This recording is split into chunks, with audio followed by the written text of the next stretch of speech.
Senator from Ohio. Thanks, President. This morning, I drove from Cleveland to Youngstown. I was in Youngstown, Ohio, Mahoning Valley at Teamsters Local 377, talking to workers, maybe 200 of them in the room, mostly workers and retirees, most of them retirees, who are in danger of having their pensions cut. Pensions they earned over a lifetime of hard work. And understand how that happens.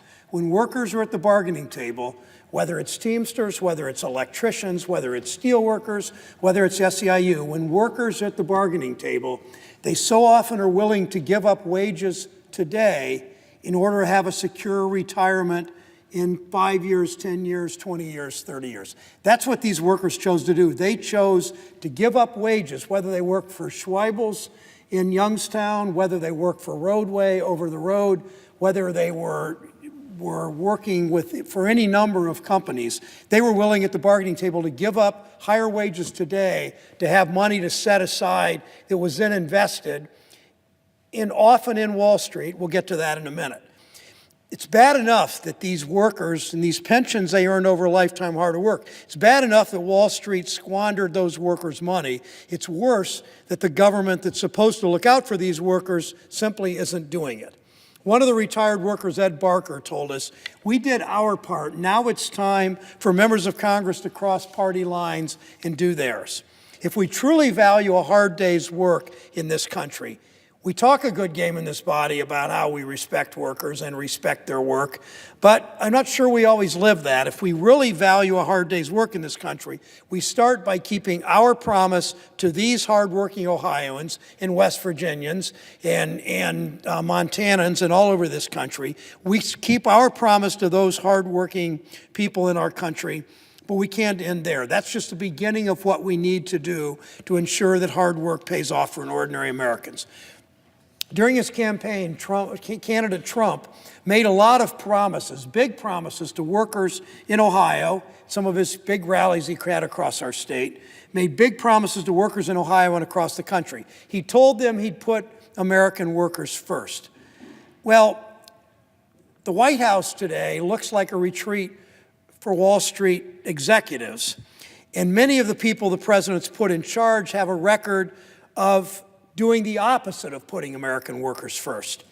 That's certainly true of Peter Robb, the nominee to serve as the top lawyer, the General Counsel of the National Labor Relations Board. Mr. Robb has spent his career working to strip workers of their rights, defend corporations accused of mistreating workers, and he's tried to undermine the watchdog agency he's now seeking to join. So he's working at the National Labor Relations Board, which is supposed to strike a balance and really advocate ultimately for American workers. And the president's nominee is someone who built his career and is very high and received a very high salary for doing it. He built his career defending workers accused of defending corporations accused of mistreating workers, working to strip workers of their rights, trying to undermine the NLRB's efforts to get a fair shake and build a level playing field for workers. Someone who views unions and collective bargaining as a threat to be dealt with, that was Mr. Robb's, that's primarily the story of Mr. Robb's career. Instead of helping to protect essential rights for workers, a person like that has no business serving as the top lawyer for the National Relations Board. His nomination is just the latest in a long, long line of evidence that work simply isn't valued in this country the way they used to. People in Ohio, people around the country work harder, work more days, more hours, longer hours, harder than ever before. They have less and less to show for it. Over the past 40 years, GDP has gone up. Corporate profits have gone up. Executive compensation has gone up, all because of the productivity of the American worker. But fundamentally, the workers haven't shared in the wealth they've created. So again, GDP goes up, profits go up, executive salaries go up, productivity goes up, but workers' wages are stagnant or worse. We know that. We also know that people in this body rarely side with workers in that equation. One major reason why that economic growth has not brought higher wages to workers is that Americans are less likely to have a union card to protect them. When Americans reminisce about the good jobs that have disappeared, I'm willing to bet that most of those jobs were union. As manufacturing employment declines, the share of the workforce represented by unions has declined with it, only more rapidly. I can accept that the workforce is changing, but what we can't accept is that more and more of our workers are paid less and less, paid less and less in wages, have fewer and fewer benefits, and have little economic security. It's no coincidence, Mr. President, that over the same time frame that economic growth in this country has been shared among fewer and fewer Americans. Keep in mind, as the 1% gets richer, they take more and more of the profits, they take more and more of the productivity gains, and workers are left further and further behind. We know what will happen with this tax bill, this so-called tax reform that's being considered in the House, that they're going to try to, that they are negotiating, Mr. President, right down the hall here in the Majority Leader's office, the same way they did health care, right down the hall in the Majority Leader's office, with lots of lobbyists, but no light shown, no public, no media coverage of all that. We know what happens. We know what happens on tax reform like that. The rich get richer, and the middle class shrinks. That's the story of those Teamsters in Youngstown today. 200 workers who have worked. As I walked through the crowd, I spoke with a number of them on the way in and the way out.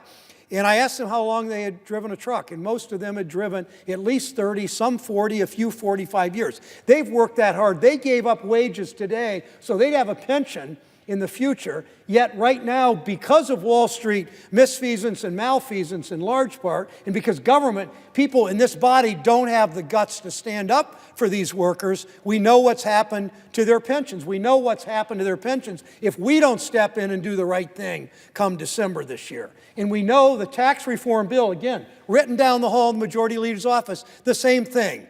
The wealthiest 1% get richer, the rich get richer, the people with power get more the powerful get more power, and what happens, the middle class shrinks. We know that. Last week, I was on the floor with many of my colleagues talking about a case before the Supreme Court, Janus versus AFSCME. The case is part of a decades-long attempt to chip away at workers' power in the workplace. Mr. Robb has been part of that effort. The appointee, the nominee to be the top lawyer at the National Labor Relations Board has been part of the effort to chip away at workers' rights, to continue the demeaning and the diminishing of the role of workers in this country, to depress and suppress wages in this country. He's the person the President of the United States wants to serve as the top lawyer at the National Labor Relations Board. What's wrong with that picture? He defended corporations accused of discrimination, of not paying their workers the paychecks they earn. Imagine, he represented the corporations that tried to keep these workers from getting the paychecks that they earned. He worked for an energy company that was working to defeat workers' organizing efforts. His own law firm's website brags about how they delayed the election for 2 more years. Think about that. So these workers signed, you know how it works, my colleagues know this, these workers signed a petition, signed a card, if you will, saying they'd like to have a union election. A majority of these workers signed, usually a majority of 60 or 70%, signed a card saying they, in fact, wanted to have a union election. It's the right in this country. It's the right since the 1930s when President Roosevelt pushed through the National Labor Relations Act that workers got the right to vote on a union. And this, Mr. Robb's company was bragging, they were bragging that they were able to delay for 2 years the election. So even if they couldn't defeat maybe they couldn't defeat the workers, but you know what you do then? You delay the election because you have really good high-priced lawyers that know how to do this for management, for the corporation. You delay the election for a week, for a month, for a quarter, for half a year, for 2 years. You know what happens? Many of those workers that signed that petition, that thought they might have a shot at a union, some of them got fired, some of them just left, some of them were ready to retire, maybe some of them died. And instead, so by the time the election's held, you've pretty much defeated the organizing effort. That's why people like Mr. Robb don't belong at the National Labor Relations Board. We need someone in this job who wakes up every day ready to defend American workers, not oppress them, not shut them down, not depress their wages. You don't want somebody who spent his career trying to bring these workers down. What Mr. Robb doesn't seem to understand is it's not corporations that drive the economy, it's workers. We grow the economy from middle class out. I know you're going to hear a number of my colleagues who support this huge tax break in this tax bill. It's all about cutting the corporate tax so that corporations make more money, have higher profits, have higher executive salary. It won't have anything to do with wages. It never does. No matter how profitable the companies are, they're not willingly giving higher wages to its workers. So you're going to hear these companies, you're going to hear the defenders of these companies come to this body, and they're going to talk about how corporations are driving the economy, that if you give tax breaks to the richest people in the country, it will trickle down and create jobs and increase wages. Well, it hasn't worked that way in the past. In the 1990s, Bill Clinton grew the economy. He focused the tax breaks and the tax bills on the middle class, on workers, and grew the economy out from the middle. 22 million net private sector job increase during the Clinton years. The next 8 years under President Bush II, the tax cuts all went to the rich. Two major tax cuts, not entirely to the rich, overwhelmingly to the rich. For trickle down, zero net increase of private sector jobs, zero. 22 million during the Clinton years because he focused on the middle class. Zero job growth during the Bush years because it was trickle down economics. So what's going on in the back room in Senator McConnell's, the majority leader's back office? It's another tax cut for the rich, trickle down, see what happens. The rich get richer and the middle class shrinks. So what Mr. Robb doesn't understand, it's not corporations that drive the economy, it's workers. When workers are doing better, they're buying more things, they're creating more demand, companies sell more products, the economy grows. If work isn't valued, if corporations shortchange workers with the help of lawyers like Mr. Robb, then Americans can't earn their way to a better life for their families, no matter how hard they work. Workers, as I've said, as we all know, workers are working harder than ever before. They're working longer hours than ever before. They're more productive. Profits are up. Executive compensation's up. Wages have been flat. What's fair about that? What should we do about what we should do about that is not to put people at the National Labor Relations Act that want to do more of the same. Whenever we face another attack on American workers and their freedom to organize, I think of the words of Pope Francis. He said, "There's no good society without a good union. There's no good union that is not reborn every day in the peripheries, that does not transform the discarded stones of the economy into cornerstones."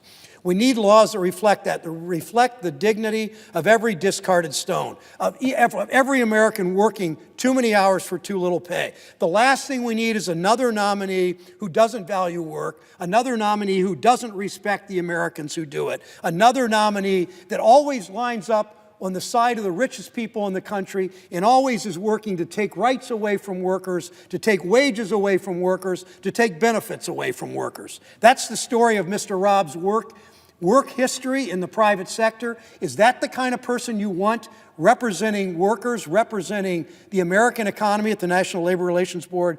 I think not. I urge my colleagues to listen a little bit more. Go to the Teamster Hall in Youngstown like I did today. Listen a little more to the Americans we serve. Listen a little less at the country club to the big corporations trying to squeeze every last penny out of these workers' hands, to squeeze every last penny out of their workers. Reject Mr. Robb's nomination.